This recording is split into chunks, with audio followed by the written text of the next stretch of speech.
Fabrice Laurent, pour commencer, tout d'abord, le Festival Performance d'acteurs, pour la première fois depuis sa création, n'aura pas lieu au mois de juin, mais du 25 avril au 1er mai. Alors pourquoi ce changement de date? Deux raisons principales. La première raison, mais on n'avait pas prévu que ça se passe aussi vite. On réfléchissait à un changement de date parce que le mois de juin devenait extrêmement chargé à Cannes. Et on s'était effectivement posé la question du mois d'avril et on pensait peut-être avancer sur ce projet en 2016. Puis entre-temps, il y a eu les changements de date du Midem où du coup, on a été obligé de réfléchir plus vite, ce qui m'arrange pas parce que je suis très lent. Mais là, on a réfléchi vite et on n'avait pas vraiment le choix, donc on a décidé d'explorer cette période d'avril en sachant qu'il y a 2 zones de vacances et que voilà, on va voir comment le public réagit. Mais enfin, c'est un changement, hormis les problèmes d'organisation, c'est quand même un changement assez fondamental. Ouais. Autre changement, le retour des spectacles à 17h, mettant en lumière de jeunes talents. Oui, alors on était toujours un peu frustrés parce que on découvrait des gens, des fois on attendait un peu, on disait faut que ça mûrisse, puis finalement 8 jours ça passe super vite quoi, et on a des horaires qui devenaient compliqués, par exemple les horaires tardifs de 23h, on sentait que ça devenait difficile pour le public, c'était un constat. Donc on avait envie de proposer plus d'artistes qui nous avaient séduits pendant la saison et la solution ça a donc été d'ouvrir cet horaire de 17h en sachant que c'est aussi lié à cette salle qui est dans l'hôtel où on séjourne beaucoup pendant le festival et on a cet auditorium qui est tout à fait sympathique et qui se prête bien à ça,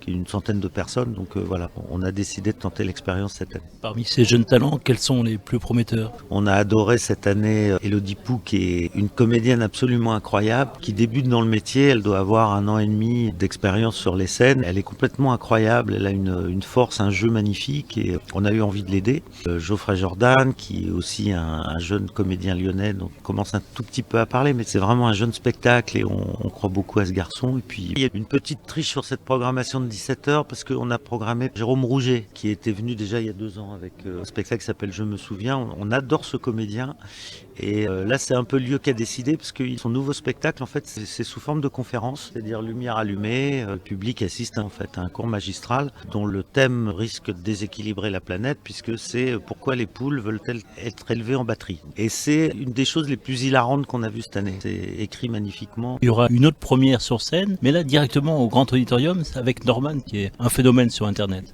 Ouais, alors ça se fait pas mal là, les démarrages en trombe là. C'est vrai qu'avant ça se passait moins comme ça. Même Foresti qui allait très vite. Sa vie sur notre festival, c'est d'être passé de Picot au Théâtre Croisette, du Théâtre Croisette à Debussy et de Debussy au Grand Audi. Ça fait quand même 5 ans tout ça. Là, il y a des gens qui arrivent. Bon, alors le parcours est complètement différent puisque la notoriété est arrivée par le net. Nous, il y a un truc qui nous préoccupe beaucoup, c'est que les jeunes, c'est que les ados, ce public jeune, doit absolument retrouver l'émotion du spectacle vivant. On croit que c'est fondamental de le faire rentrer dans les salles. Alors depuis quelques années, on avait programmé Kev Adams, les écoliers, enfin des choses qui parlent vraiment à ce public. Norman évidemment en fait partie puisque c'est le héros d'une génération d'ados, que sa performance scénique est très intéressante et on a envie d'amener ce public dans les salles et de suivre ces mouvements qui sont forcément des parcours très différents mais aussi tout à fait intéressants. À l'opposé, presque, vous programmez un comédien immense, Michel Galabru, avec un texte universel. Galabru et les lettres de Montmoulin, on a plusieurs idées fixes à performance d'acteur, donc on a ramené vraiment les jeunes dans les salles et on a aussi l'envie de belle écriture. On est parfois un petit peu frustré dans le stand-up ou dans le one-man.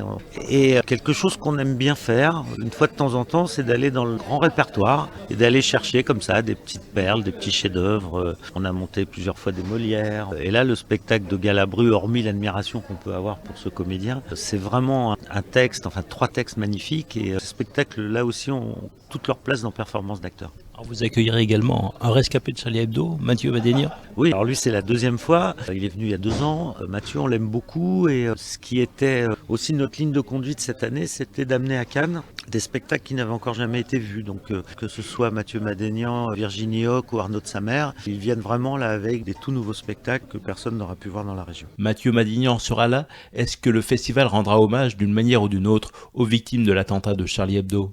Je ne sais pas encore ce qu'on va faire pendant le festival. On est assez pudique. Les gens de Charlie, on a croisé leur parcours à plusieurs reprises et un certain nombre de gens qui sont très proches de l'équipe de performance d'acteurs étaient aussi très proches de Charlie parce que certainement qu'il y a une vision de l'expression qu'on a en commun. Hein.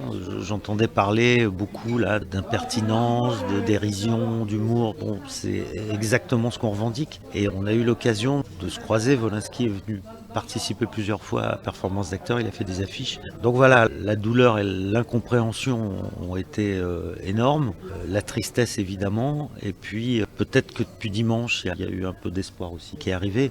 Après, le phénomène dépasse tellement l'équipe de Charlie telle qu'elle était que voilà, je sais pas. On verra, il y a peut-être des artistes qui nous proposeront des choses, je sais pas. En tous les cas, on y pense tout le temps et on y pensera encore plus évidemment au mois d'avril.